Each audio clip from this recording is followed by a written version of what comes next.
Salam Aquaris, hampir seminggu ya kita nggak ketemu belakangan ini karena memang lagi sibuk banget ngurusin pameran di salah satu sekolah internasional di Jakarta Barat. Jadi agak terbengkalai ya channel tanya jawab kita. Anyway, udah selesai, jadi kita bisa go on ya, lanjutin lagi sesi berbagi kita di dunia hobi Aquaris ya. Oke, kita mulai aja sesi tanya jawabnya ya. Kita mulai dari Ilyas Ramdhani. Kok aku mau nanya, ikan saya, Cana, habis makan katak 3 hari sekali dan sudah makan kurang lebih 4 katak. Dan setelah 3 hari ikan saya dikasih cacing, dimuntahin kok. Dan sekarang mengap-mengap, kayak kurang oksigen. Dan sering mojok sama mogok makan. Terima kasih kok. Oke, halo Ilyas. Biasa kalau Cana kena masalah kayak gini ya, ini disebabkan ada yang nyangkut nih waktu dia makan gitu. Makanya kataknya kalau bisa yang ukurannya kecil, jangan yang pas muat sama mulutnya gitu. Patokannya tuh kepalanya aja, kepalanya si Cana gitu. Jangan sampai pas segitu gitu, harus lebih kecil. Anak katak lah biasa ya kalau kita kasih makan gitu ya. Nah, jadi ini ukuran kataknya kegedean, mungkin dia akhirnya berhasil ya, berhasil makan gitu ya. Tapi belum masuk semua nih ke dalam perutnya gitu. Jadi kalau kita kasih udang ya ke ikan predator, itu kalau kepalanya kita lupa potong juga bisa begitu, nyangkut gitu ya di tenggorokan kali ya, nyangkut gitu. Jadi besok-besoknya tuh nggak mau makan. Jangkrik juga sama, kalau nggak dipatahin dulu ya, dia punya kaki-kakinya gitu. Ya itu resikonya, hati-hati nyangkut gitu. Tapi sebenarnya kalau Cana itu masih bisa diusahakan ya. Kita mesti pegang ya, kita pegang gitu, kita balikin gitu. Pegang Cananya kita balikin, kita urut pelan-pelan dari perut ke arah mulut gitu ya. Jadi kita coba bantu dia tuh memuntahkan apa yang nyangkut di dalamnya. Dan waktu lakukan selama ini juga harus ada aerator tambahan ya, karena dia biasanya agak engap tuh, susah untuk bisa bernapas gitu. Nah, itu Ilyas coba perhatikan mulutnya. Kalau mulutnya lebih sering terbuka gitu ya, itu sebenarnya masih bisa dibantu ya, dimuntahin dengan cara kayak tadi gitu. Dibantu urut pelan-pelan dari arah perut ke arah mulut gitu ya. Moga-moga berhasil ya Ilyas ya. Jangan lupa tambahin aeratornya. Oke? Oke, sekarang kita lanjut lagi ya. Kali ini kita ke Arthur. Halo kok, semoga sehat selalu. Ya, Arthur sehat juga ya. Kok saya punya problem dengan sistem filter sentral, RAS ya, RAS. Saat musim pancaroba yang kadang hujan dan terik, tiba-tiba muncul white spot di salah satu kolam. Pertanyaannya kok, untuk treatment ikan sakit di sistem RAS seperti apa dan menetralisir salurannya seperti apa? Apakah semua ikan harus ada penanganan dan chamber?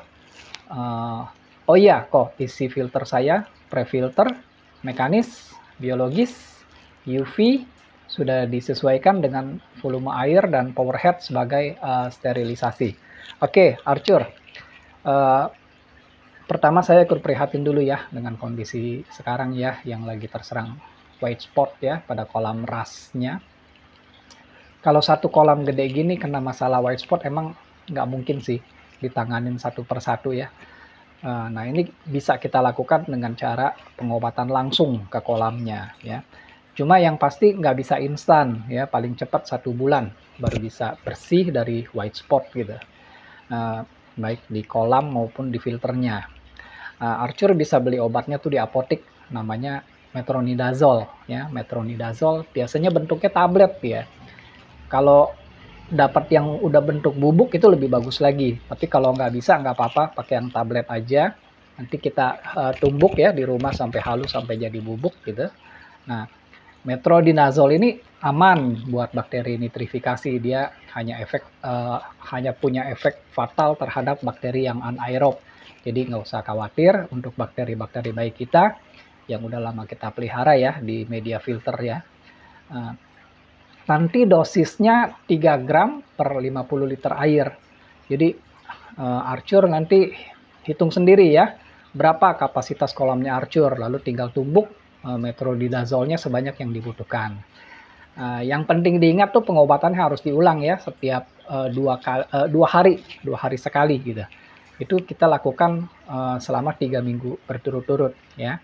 Nah, masuk ke minggu keempat, harusnya nih udah banyak ikan yang sehat dan selamat dari white spot ya.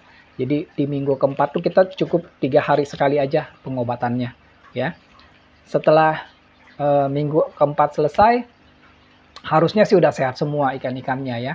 Nah, selama pengobatan jangan lupa tuh kan tadi ada UV-nya dimatiin biar obatnya efektif bekerja.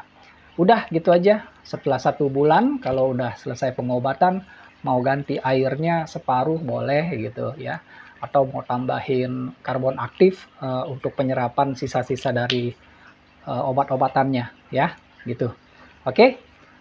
Semoga cepat sembuh ya ikan-ikannya, dan semoga cepat berlalu masalah white spotnya ya, WS ya. Oke, kita lanjutkan lagi ya ke pertanyaan berikutnya. Kita ke Septian YR. Mau tanya kok, di akuarium saya muncul hama keong dan hama yang seperti capung. Sudah saya ganti air, sifon, heater, methylene blue, namun hasilnya nihil. Mohon penjelasan tentang hama keong dan hama yang mirip capung begitu, juga dengan solusi untuk mengatasi hama tersebut. Terima kasih kok. Semoga sehat selalu untuk Ko Vincent dan keluarga. Ya, Septian, ini akuariumnya outdoor ya. Kok bisa kena hama capung segala ya? Kalau akuarium outdoor ya, terus dekat sama di akuariumnya tuh dekat sama rerumputan gitu, emang suka kena tersusupi hama capung gitu ya.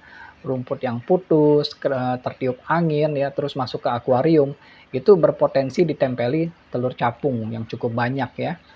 Atau kalau kita mungkin suka ngambil tanaman air dari alam ya, kayak saya nih ya. Saya di perkebunan Ciapu saya ya, yang di Bogor, itu saya ada banyak water wisteria ya. Water wisteria ini atau Hygrophila deformis ya. Itu saya tanam di situ jadinya tumbuh liar gitu. Kadang-kadang kalau iseng saya suka potongin, bawa pulang ke rumah tuh buat dimasukin ke akuarium. Nah, kalau saya nggak proses dulu gitu, main masukin aja ke akuarium, besok-besok muncul larva capung sama keong-keong hama kayak begini nih ya. Jadi kalau ambil tanaman dari alam, biasanya saya karantina dulu, mirip kayak karantina ikan gitu jadinya. Harus masukin ke akuarium bekas yang udah jelek nggak masalah gitu, asal walaupun butek masih bisa kelihatan gitu dari luar gitu. Terus kita bleaching deh pakai Biclean ya, pakai Biclean 1 menitan gitu. Jadi air misalnya 5 liter, Bicleannya 1 sendok teh gitu. Nah, kita bleaching aja di situ 1 menitan gitu. Besok gitu lagi, atau 2 hari sekali juga nggak apa-apa gitu. Sampai seminggu ya. Kalau udah seminggu biasanya tuh udah aman gitu. Tinggal sebelum kita pakai kita bilas lagi yang bersih, baru masuk ke akuarium. Nah, tapi kalau udah terlanjur masuk ke akuarium terus jadinya ada keong hama gitu ya, kita bisa pakai assassin snail ya, itu keong pembunuh keong gitu. Atau pakai ikan botia ya. Nah, nanti kalau pakai ikan botia atau assassin snail tuh besok-besok tuh akan kelihatan tuh banyak keong-keong kosong gitu ya. Cuman rumahnya doang, nggak ada isinya di substrat gitu. Nah, kalau larva capung ya, itu bisa pakai anakan ikan mas atau ikan nila ya. Itu anakan ikan mas atau ikan nila tuh doyan makan itu juga ya. Kalau pakai methylene blue sih, seperti yang tadi Septian bilang, nggak akan efek buat hama capung kayak gitu ya. Jadi kalau saya lebih suka pakai musuh alaminya aja buat basminya lebih pasti gitu ya, Septian ya. Semoga berhasil ya memerangi musuh-musuh akuariumnya. Oke. Oke, kita lanjut lagi ya. Kita ke Gamja Sisi. Kau mau tanya Visco Pond Probiotic Starter dikasih ke akuarium atau ke filter bio? Bingung dengan tulisan bakteri starternya. Ya, halo Gamja Sisi. nggak usah bingung ya kalau kita baca keterangannya nih, itu saya kan suka pakai juga gitu ya, Visco. Itu keterangannya kalau nggak salah disebutkan mengenai H2S gitu ya, sedangkan bakteri starter nitrifikasi hanya berurusan tuh dengan amonia, nitrit gitu. Jadi sama sekali mereka nggak punya kemampuan apapun dengan yang namanya H2S. Jadi bisa disimpulkan bukan bakteri starter nitrifikasi. Dan kalau bukan bakteri starter nitrifikasi, maka penggunaannya akan lebih baik langsung ke air akuarium atau air kolam ya. Oke, kita lanjut lagi ya. Kita ke Kara Farm. Kalau untuk ikan yang lebih besar seperti koi atau nila itu dosisnya gimana kok? Atau ada spesifik dosis dengan bobot ikan? Ini nanyanya di mana nih? Oh, ini di video pendek ya, short, tentang pengobatan ikan koki yang dropsy. Tadi nanyanya apa ya? Saya lupa ya. Coba kita ulangin ya. Kalau untuk ikan yang lebih besar seperti koi atau nila itu dosisnya gimana kok? Atau ada spesifik dosis dengan bobot ikan? Oh iya, ya. Ya, itu benar tuh ya, Kara ya. Saya setuju banget dengan pertanyaannya. Itu sebabnya kalau kita mengobati ikan ya, nggak semudah mengikuti panduannya. Saya juga dulu sering gagal kalau ngobatin ikan. Karena kan panduannya textbook gitu ya.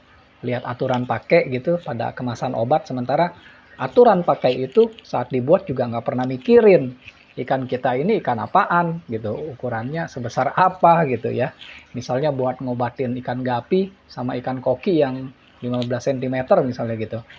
Sementara gapinya cuma 2 cm kan takutnya bisa overdosis gitu. Nah, namun dari sering gagal ya, maka jam terbang kita tuh juga pastinya akan makin tinggi gitu. Jadi makin lama kita jadi makin tahu harus tambah kurangnya di mana gitu. Jadi saya juga mohon sama teman-teman akuaris ya, jangan patah semangat kalau gagal dalam pengobatan ikan gitu. Itu artinya kita justru lagi mau naik kelas gitu ya. Gagal itu tentu ada sebabnya. Jadi jangan patah semangat. Lama-lama otak sama feel-nya kita nih makin tajam gitu. Karena sering menganalisa kegagalan yang dan kita nggak pernah menyerah buat terus mencoba gitu ya. Ini lanjut ke pengobatan antara dua jenis ikan yang berbeda, size atau ukuran ya.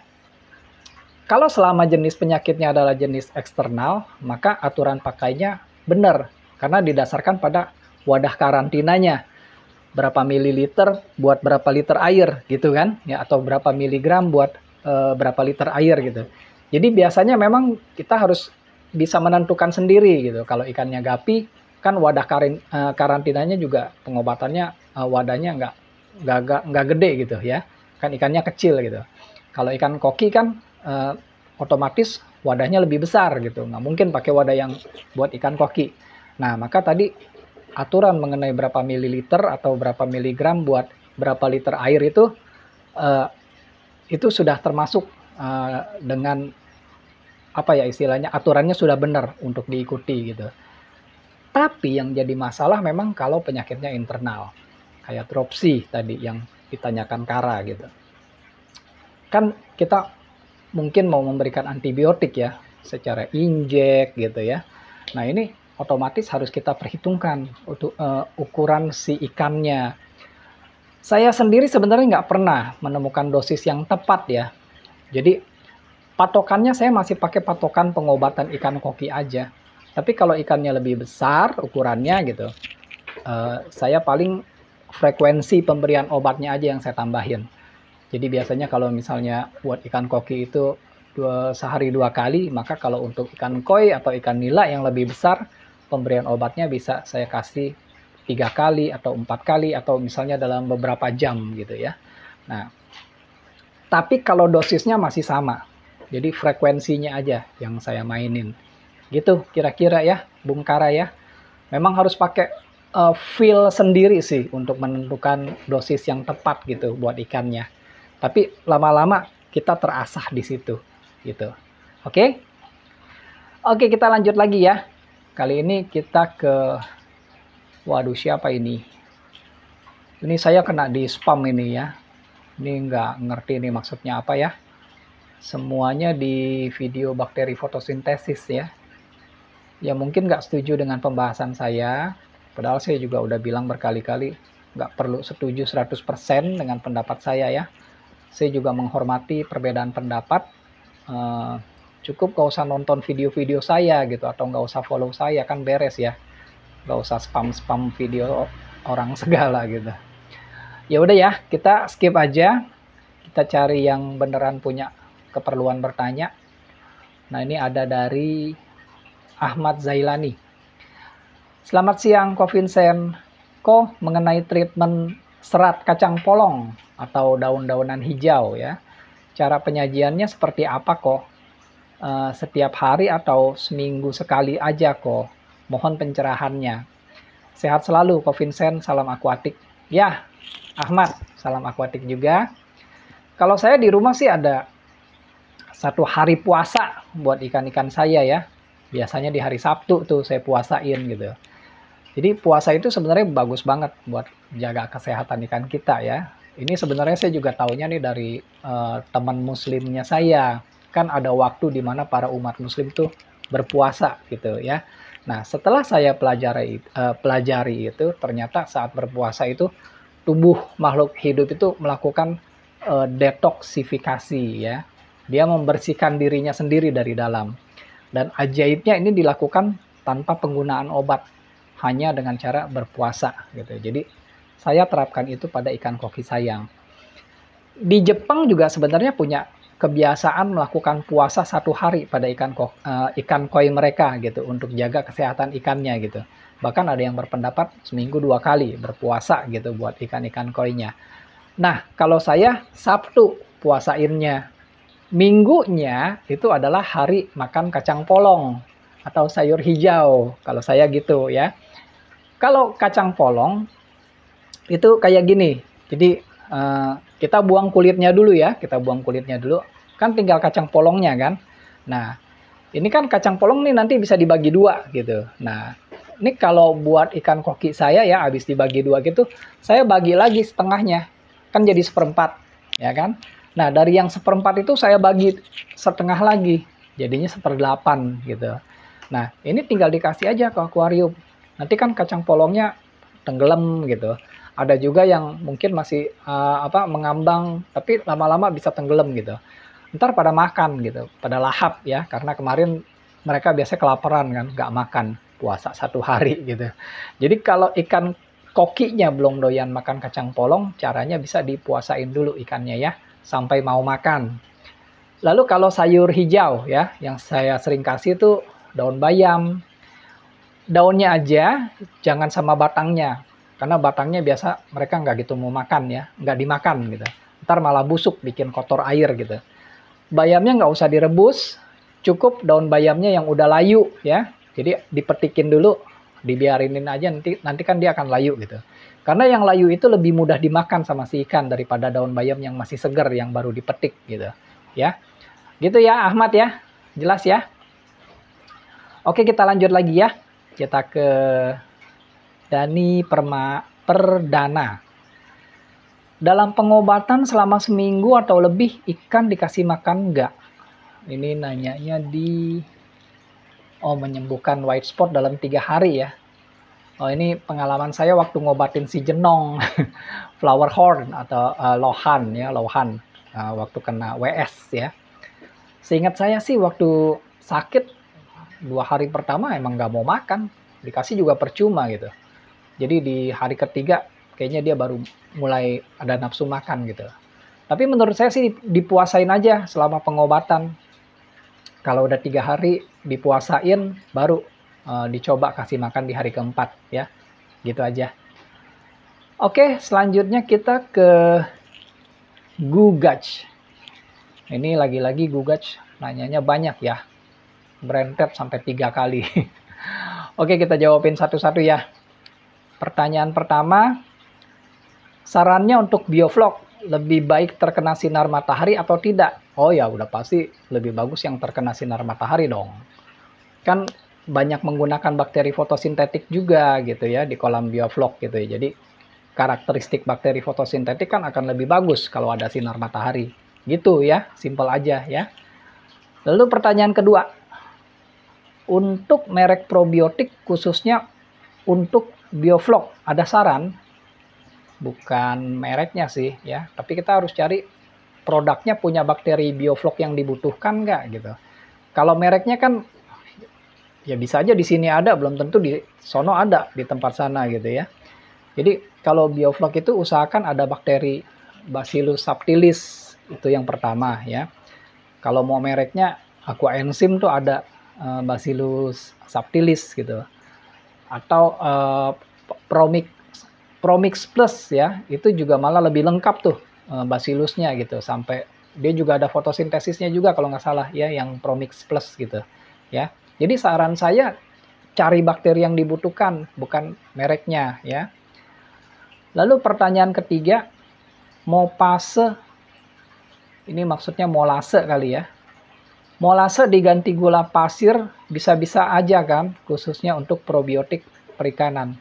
Jangan ya, usahakan pakai molase atau gula aren atau gula merah ya, gula Jawa gitu. Hindari pakai gula pasir atau gula yang sudah diolah menjadi putih gitu. Makin putih gula pasirnya, makin nggak bagus buat perikanan ya. Jadi kalau saya bilang jangan ya. Oke, kita lanjutkan lagi, kita ke BLM YSF 170. Halo Koh, izin bertanya ya Koh mengenai kanister. Saat ini saya memakai kanister Atman AT3335S di akuarium 100 liter. Ada keinginan untuk menambah satu kanister lagi Koh dengan tipe yang sama. Pertanyaannya, apakah bisa dua kanister digabungkan dengan cara paralel Koh? Jadi hanya ada satu input dan output di akuarium. Oke, satu input, satu output gitu ya. Ya bisa gitu. Dan memang boleh. Memang orang biasa menggunakan cara seperti ini buat menyiasati kurangnya kapasitas dari filter kita yang udah ada gitu ya. Jadi mungkin berasanya kurang gede, dia beli satu lagi. Nah, di paralel kayak gitu ya. Jadi supaya bisa muat masukin biomedianya lebih banyak ya. Bisa 2 kali lipat dari semula gitu. Ini boleh dan memang biasa dimanfaatkan dengan cara kayak gitu kok ya. Apabila kanister yang digunakan apakah harus tipe yang sama kok atau bisa dengan tipe yang lain? Misal AT3335S dengan AT3337 ya. 337. Kalau bisa memang speknya yang sama gitu, karena kan nggak akan terjadi gap antara flow-nya gitu di antara kedua mesin filternya tadi gitu kan. Biasanya kalau beda tipe itu nanti kan flow-nya beda-beda ya. Juga harus diperhatikan pipafikasinya, diameternya sama nggak? Misalnya setengah in sama setengah in gitu. Atau mungkin pakai yang 5/8 gitu ya, atau 16/22 gitu ya biasanya gitu. Nah, tapi kalaupun speknya nggak sama nih ya, urutannya tuh harus yang speknya lebih besar dulu ya. Tadi kan contohnya 3335S sama 3337S. Jadi yang di depan tuh harus 3337 dulu. Baru nyambungnya ke 3335 ya. Nah, usahakan yang 3335 itu atau yang di belakang itu udah nggak usah pakai busa pet lagi ya. Jadi full bio aja gitu, akan jauh lebih bagus. Dan apabila tidak bisa digabung paralel, penempatan input dan output dua kanister ini yang baik bagaimana kok? Sebenarnya tadi udah dijawab bisa ya. Cuma memang mungkin kalau berubah pikiran, nggak jadi digabung, nggak jadi di paralel gitu. Yang bagus dipasangnya terpisah di kedua ujung akuarium gitu. Jadi area kerjanya nanti bisa sama gitu dan punya flow sirkulasi yang nanti outputnya tuh akan sangat bagus jadinya gitu. Kan outputnya pasti akan berseberangan gitu. Nggak mungkin satu linear gini gitu. Jadi dia satu di depan, satu di belakang gitu kan. Jadi nanti terjadi sirkulasi yang bagus dari outputnya ya. Meminimalisir dead spot, nggak ada dead spot malah ya. Mohon bantuannya ya Koh, terima kasih banyak sudah menjawab ya, sama-sama. Oke, kita lanjut lagi ya, kita ke Matthew Smers. Om mau nanya lagi nih. 1. Jika bakteri nitrifikasi bisa hidup di mana saja di akuarium, asal ada oksigen, apakah mereka ini menempel di biofilm? Ya, Matthew, biofilm itu justru terbentuk dari aktivitas para mikroorganisme, ya, dari para bakteri tadi gitu. Jadi bakteri itu pada dasarnya memiliki permukaan berlendir ya di dinding selnya gitu.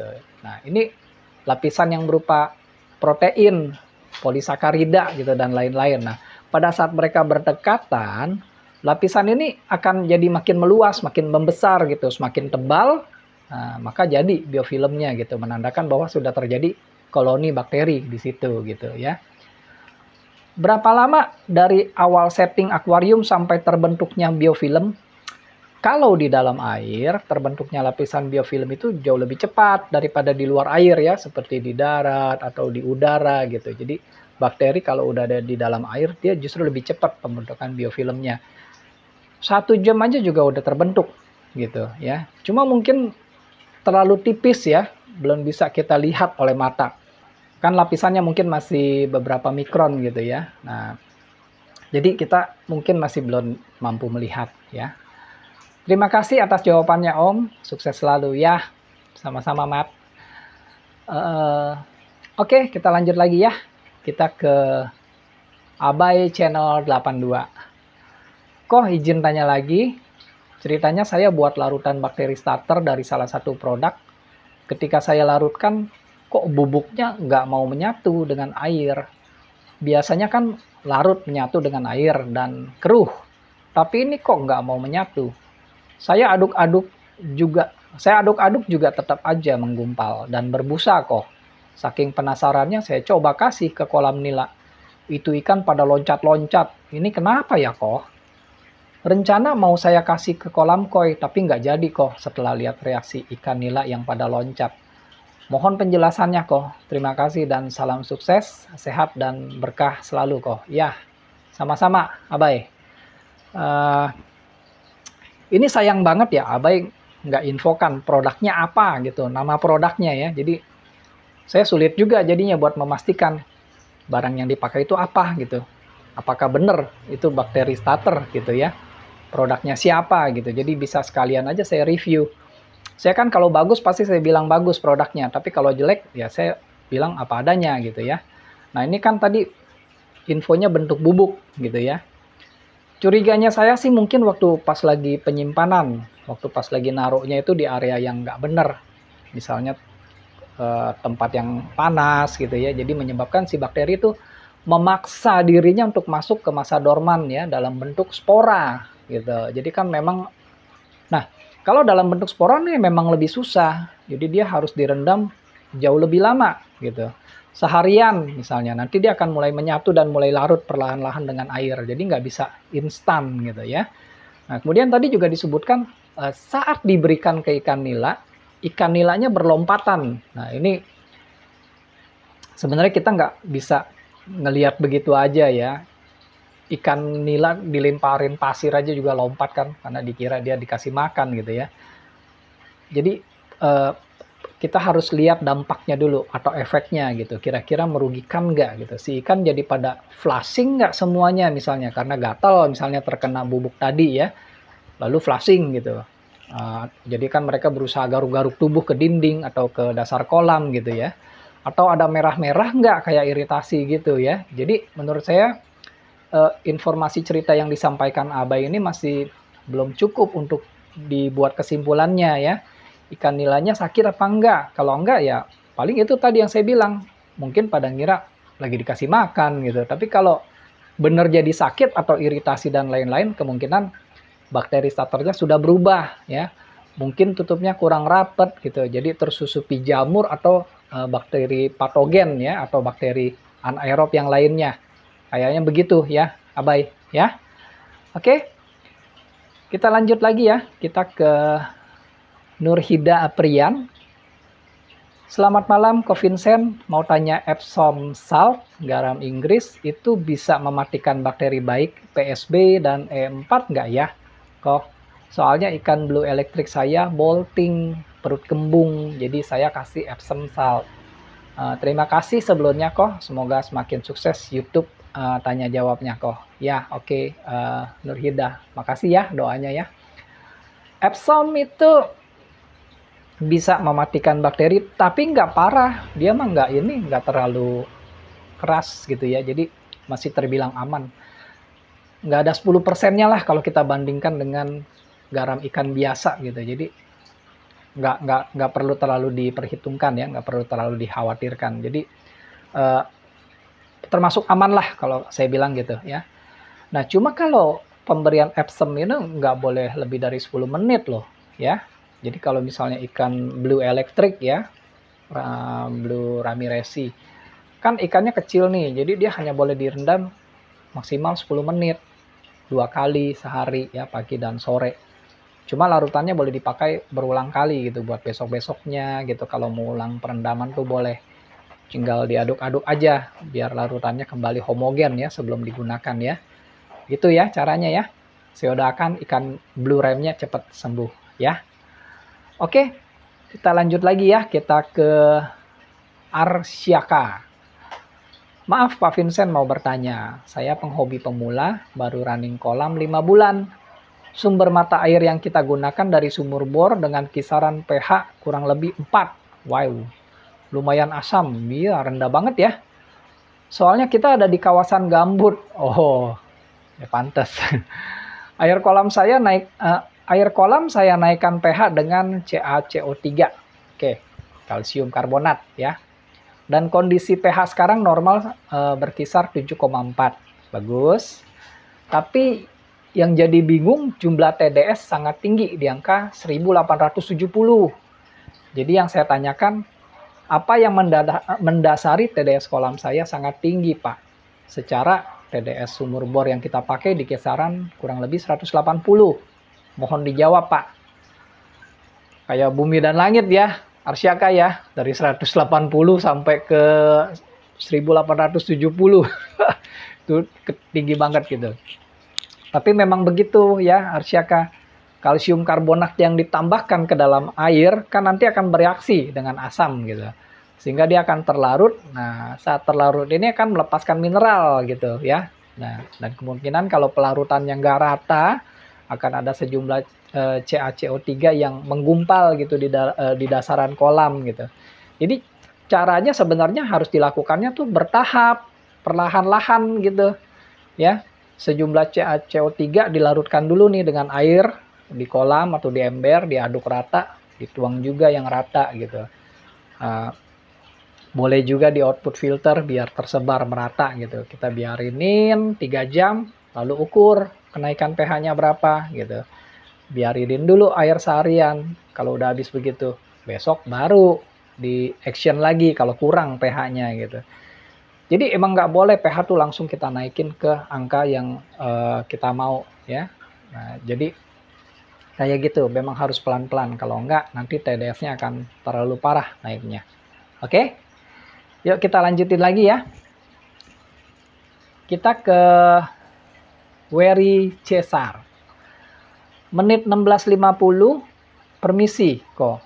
Saya mau bertanya, apakah bagian anaerobik pada substrat dapat dihapus menggunakan sistem filter under gravel sehingga penguraian terfokuskan pada bakteri aerob saja.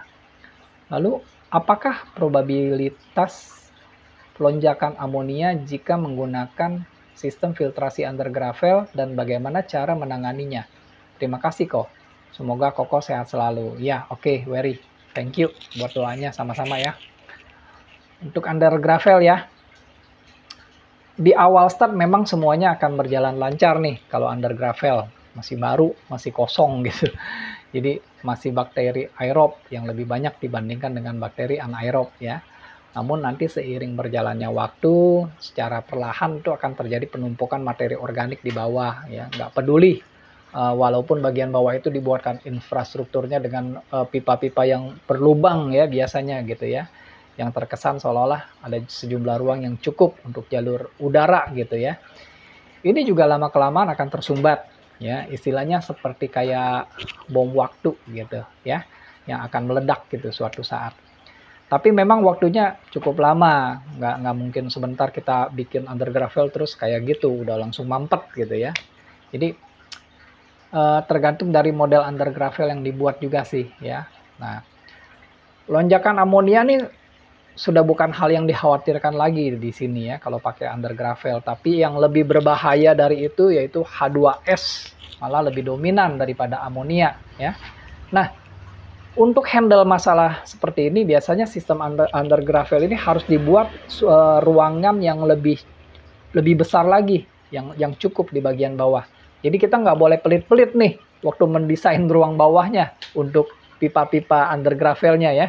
Jadi misal kalau untuk akuarium nih ya, misalnya kan biasanya kan pakai pipa setengah inch gitu, yang dibolong-bolongin ya, atau pipa bening yang 5/8 gitu kan, yang itu kan tingginya kurang lebih 1,5 cm. Nah, jadi kita buat ruangan dengan ketinggian 3 kalinya gitu dari ketebalan si pipa. Jadi 5 cm tuh. Nah, di batas 5 cm ini baru ya di atasnya tuh papan under gravelnya. Jadi kalau begini kan seolah-olah ada panggung di bagian bawah ya. Nah, pipafikasi harus ada 2 set.